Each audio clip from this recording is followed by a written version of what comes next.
Okay. Someone asked me my thoughts on the TNA thing. If you know what the TNA thing is,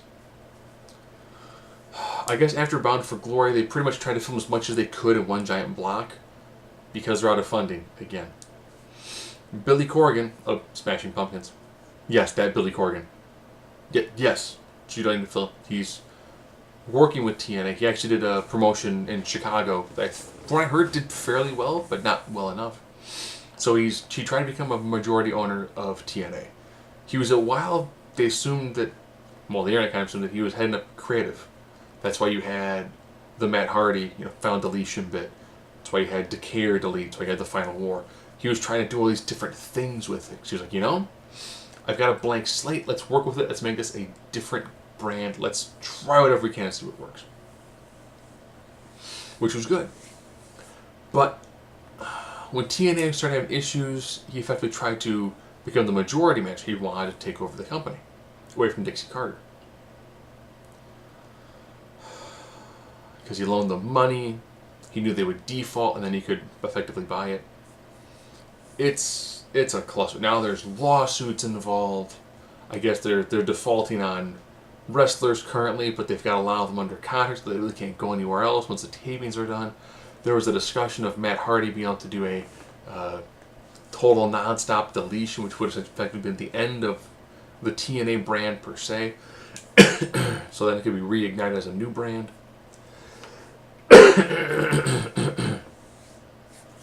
There's discussion of WWE trying to buy the library for TNA, and that way they can rebrand themselves as a brand new company.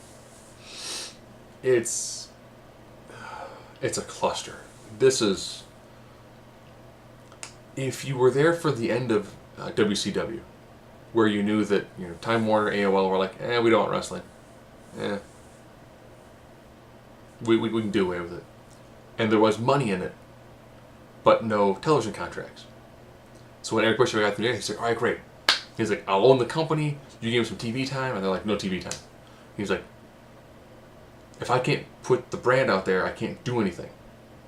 At which point, then the E bought it for pennies on the dollar. With TNA, they've spent a long time. Man, it's amazing they've survived as long as they have. Initially, with the weekly pay-per-views, if you can watch them, they had some phenomenal stuff. They did a great job taking effectively homegrown talent and taking some really great indie guys and giving them exposure who were hungry and letting them just work. I really loved the time during the Fox Sport Net era, where it was like a 1 hour bit. Good. There's an hour of wrestling, a little bit of storyline, but it was pretty much in-ring stuff, light promos, and when it came to telling the story, you had the in-ring competition going on, and you had the announcers actually pushing the storylines. There was a Spike TV bit where, although not bad, I thought they did an amicable job until they brought in Hogan and tried to go head-to-head with Vince, which they shouldn't have done. The weird thing about that was probably one of the best times, the Spike TV era, for wrestling fans on YouTube, because you actually had people who got into vicious, heated, kind of back and forth videos on the internet, and it was actually really interesting. Because people would make the craziest, most outlandish, like, the WWE is like Saturday Night Live, because they have guest hosts.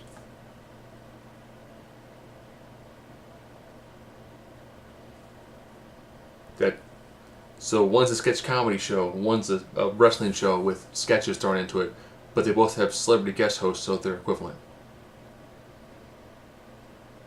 But it was a great time to be a wrestling fan on the internet, because everyone had videos out, and there's going to be a lot of traffic going to them. Then they did the head-to-head WWE, their opening match, the Steel Asylum match, and Homicide got hung trying to get out, and it didn't work. They tried to redo the NWO, which didn't work. They tried to redo effectively like a Natural Born Thrillers versus like the Millionaires Club sort of bit, which could kind of work, but didn't as much. There's the Claire Lynch storyline, which was the AJ Styles crack baby storyline. Just look it up. Not as bad as Katie Vick, but you can tell creatively they made a lot of mistakes. I don't know how often AJ Styles would lose some sort of one night only turkey tournament and end up being dressed in a turkey suit. So they went from these amazing matches where it was a team of Triple X versus AMW and these amazing steel cage matches.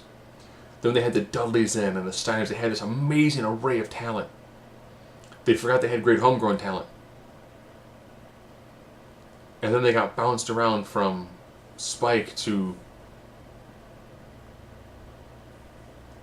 another channel that was Destination. The Destination to Pop. Because Destination needed more room for Bigfoot and barbecue competitions.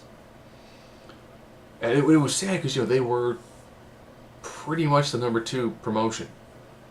Distant 2, but still number 2. I think creatively there's definitely a space for a different style of wrestling. I get a lot of questions on I don't discuss, you know, like the House of Hardcore stuff or the other, you know, I'm not talking about Evolve, I'm not talking about Shimmer or Shiny, I love Shimmer. I freaking love Shimmer. I'm not talking about New Japan. In a lot of ways, it's just hard to watch all of the wrestling that comes out. You know, Lucha Underground, I don't have El Rey. Sorry. TNA, I didn't have Destination. I don't have Pop. With Lucha Underground, they're smart to put like full matches on YouTube, so I actually can keep up fairly well with that, which they put on some amazing matches. But that's also a very niche product that's very good for that niche market. TNA is trying to hit a lot of different avenues. Like Total Deletion, amazing. If you're a fan of the really over-the-top like 80s and 90s, almost pseudo-slasher films. The E tried it, and that's led to the Compound match, which was okay, but didn't go anywhere. Or doing the more MMA style press conferences, which is good. That allows you to go, okay, what are people currently watching? Mixed martial arts. Okay. We're going to do a wrestling event sort of match. It's broken down into periods. So, you know, it changes the psychology. We try to do professional wrestling in the MMA style. You know what? Try it. The worst you can do is fail. The worst you can do is be brawl for all. Yeah, I applaud TNA for trying. The issue with trying a lot is when you fail, you can fail big. When you try and you do well, it's a huge win.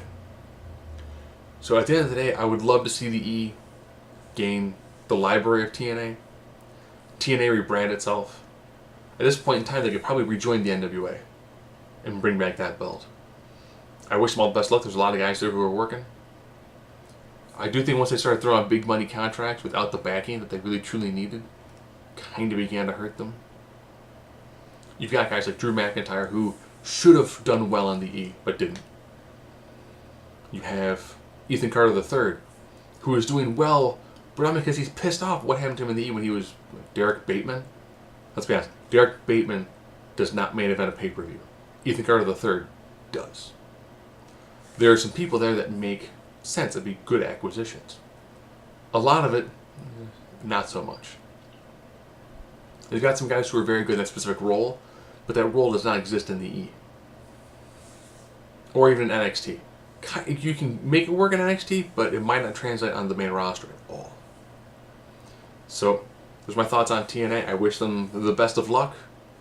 Hopefully, these things get resolved, and Billy Corgan can take over a style of the company, still get the airtime, and maybe E picks up the TNA library. I would say from the E standpoint, I wouldn't try to pick up any of the stars. I think that there's enough people on the roster that are underutilized that it makes more sense to try to figure out what to do with them instead of trying to bring in a bunch of new guys.